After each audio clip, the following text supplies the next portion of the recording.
Welcome back to the National Hurricane Center. This is Ken Graham out in our operations area. Still lots of coordination going on behind me to start looking at the latest information, looking at the data to give you updates.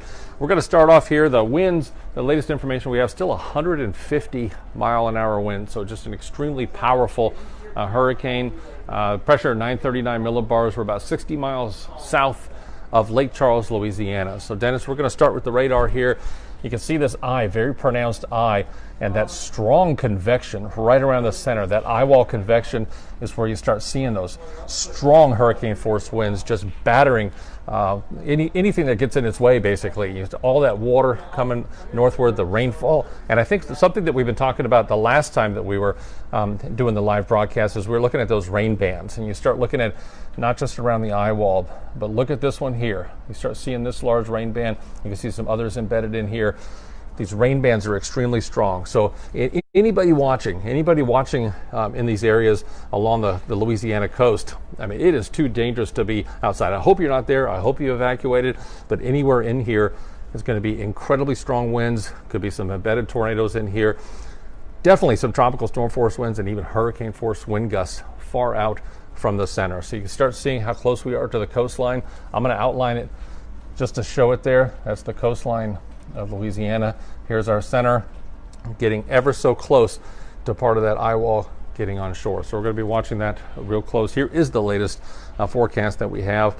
Again, tropical storm force winds stretching out pretty far from the center. In fact, several hundred miles from the actual center. But hurricane force winds mainly in the quadrant this direction to the northeast, about 60 miles we're seeing there. So very strong winds with this eye wall. Something else that I think is important, Dennis, it's actually worth me going back because this is the best way to illustrate it. So listen, it's really important. If you see this eye wall here, as we progress along the forecast into Louisiana or the upper Texas coast, hopefully you're not there. But if you are, you'll get the eye wall. It'll be calm, but remember on the other side, even if we keep going forward, you're still going to have, even northward of this eye wall, you still got the back edge of that eye wall. So just because it goes calm right over you for a little bit, you're still going to have a second round. So I definitely wanted to go back and cover that. So one thing we got to think about here is the rainfall.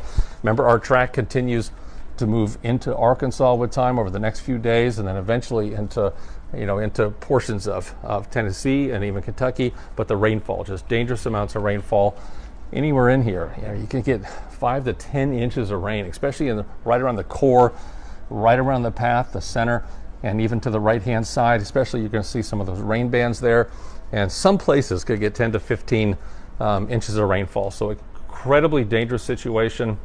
That's what we're going to be keeping an eye on, and it's not just the coast.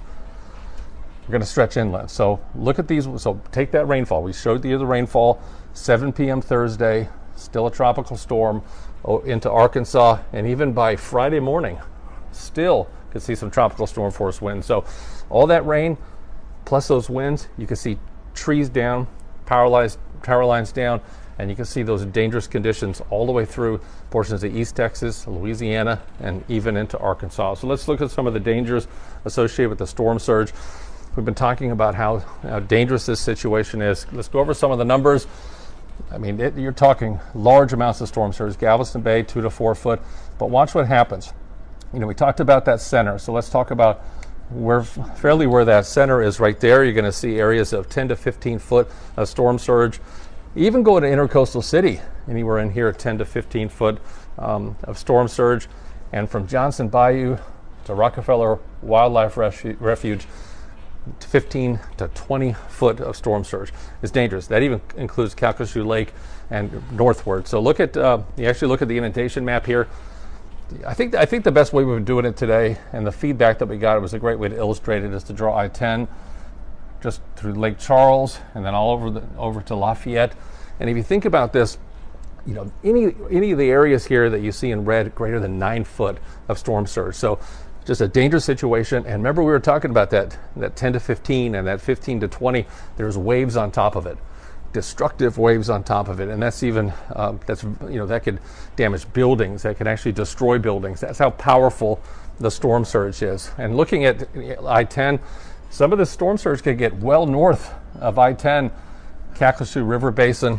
Could see some of that. So You know, we've talked about it before. Every one of these bayous, these canals, they're supposed to drain the water. The surge comes in, dangerous situation, so you got to be in your safe place. This has been the latest update on Hurricane Laura here at the National Hurricane Center.